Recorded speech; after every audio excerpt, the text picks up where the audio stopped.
Baldurs Gate 3 has ruined modern gaming. Ever since the release of Baldurs Gate 3, gamers have been wondering why bigger publishers aren't able to capture the magic that Larian Studios has captured with this game. From the sheer quality and size of this game, gamers are left wondering, why can't publishers like EA, Activision, or Bethesda accomplish this? The gaming communities have also compared Baldur's Gate 3 to big publishers like Xbox, Sony, and Nintendo on how Baldur's Gate is just a game done right. A game with so much polish and so much attention to detail in such a big, massive universe where your choices really do matter in an RPG, and it shows other studios like Bethesda, like BioWare, like Obsidian even, on how to do it right. Now, I'm not saying that Obsidian, especially Obsidian, is garbage, or Bethesda, or BioWare, or any other RPG studio. What I am saying is that they need to be taking notes from what Larian Studios has accomplished here, and especially big publishers. They need to make these quality games. Every game, every big AAA release should have the same quality bar as Baldur's Gate 3. It's that simple, honestly. If Larian Studios, an independent studio, is able to accomplish this, big publishers like Xbox, Sony, and Nintendo should also be able to accomplish this. Baldur's Gate 3 released a critical success, and just everyone loved it, honestly. It released on PC first after several years of early access, PS5 later, and then Xbox after the Game Awards. After Baldur's Gate 3 actually won Game of the Year, they took a CRPG, which is an RPG genre that is not widely just liked. I mean, not even liked, but is not widely popular, and they popularized it. They made Baldur's Gate a widespread game, especially with the push of the Game Awards and of all the awards that it won through all these publications. Everyone is trying Baldur's Gate 3. And Larian Studios, they deserve the success that they've had with Baldur's Gate 3. This is a game that they've been developing through the pandemic as well. They've lost developers, especially recently as well, from months ago. They lost some pretty high people who worked on this game, and they shouted them out in the Game Awards speeches, or they would have if they weren't rushed off the stage. In the last few years, modern gaming has consisted of broken releases with plenty of microtransactions and a massive push for live service, as pushed by Sony and Activision and EA. Massive games that are being developed and even cancelled, like Factions 2, which was a huge game pushed by Sony and delayed from 2020, from The Last of Us 2 launch, to now being delayed, just cancelled entirely, because they couldn't develop it properly, and I guess Sony just couldn't milk enough money from it. They just couldn't figure out how to make a proper live service. But 2023 specifically was a stacked year. We had great games like Alan Wake 2, Spider-Man, Baldur's Gate, Zelda, Starfield, Hi-Fi Rush. There were so many great games that we did have last year, but Baldur's Gate just pushed the agenda, honestly. They pushed the medium entirely, that a game could be massive, it can be gorgeous, it can be fun, the gameplay can be good, and it can be quality. This game has had just very little issues, apart from a lot of Act 3 issues, but like they take so long to even get to that part of the game.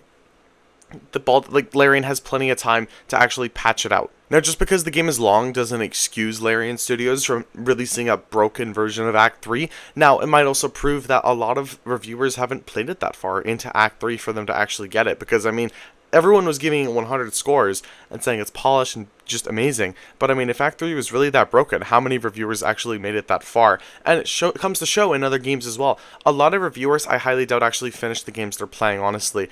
Like, I know Spider-Man 2, I mean, like, it's a Spider-Man game, right? Obviously, it's gonna get high reviews, everyone's gonna be playing it, but the same thing happened with Starfield 2. Spider-Man 2 and Starfield both released to critical acclaim, but afterwards they just get slowly shit on. And it's because of their lingering issues. Spider-Man just gets straight up boring. After the main story, there's no New Game Plus, you can't replay selected missions, you can't do anything except swing and do the side quests, which a lot of them, I don't know why Insomniac just decided to make dog shit side quests, but they did. And Starfield, after you complete the main quest, yes, there's New Game Plus, which is awesome, honestly. It's the most innovative version of New Game Plus, but they get boring. Like, just repeating the same quests, there's no variety to it, it's the exact same. Now, they do have special dialogues, but it's repetitive as hell, and both games released critical success, massive players, massive sales, but over time, they just drifted into just nothing. Like, they just get criticized so much, and it's all justified as well. But Baldur's Gate just holds that just basic, like, standpoint of where developers should be hitting their quality bar. Every future AAA game should be at the quality of Baldur's Gate 3. It's that simple. I don't care what people say. Games should not be releasing broken anymore, especially from these big AAA publishers. Like, we can't be having these microtransaction-filled broken games when an independent studio like Larian Studios is able to have just such a expansive and quality game, and they're independent, right? Like they built this game off of early access sales, and they still did such an amazing job. They were able to build a budget and keep so many employees going with just early access and their past sales and past success with past games.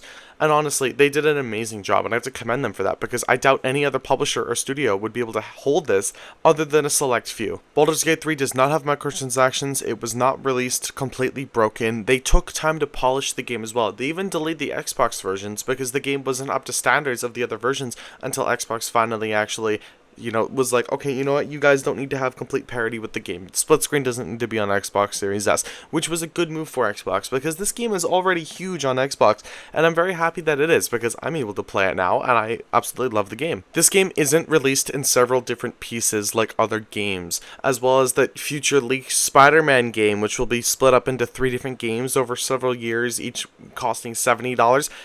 But Larian Studios is not pulling this shit that Sony is pulling. They aren't gonna. This is a full, complete experience, and it's even more than what players need, honestly. A lot of gamers are completely fine with 15, 20, 25-hour experiences. This game's easily 200 hours, honestly. I could definitely see a 100, 200-hour playthrough per playthrough if you want to play more than one. Larian has really fleshed out the content here. They're giving you everything in one package. The only downside I could say to Larian Studios' just success here is that on Steam, it's $60, and on consoles, it's $70.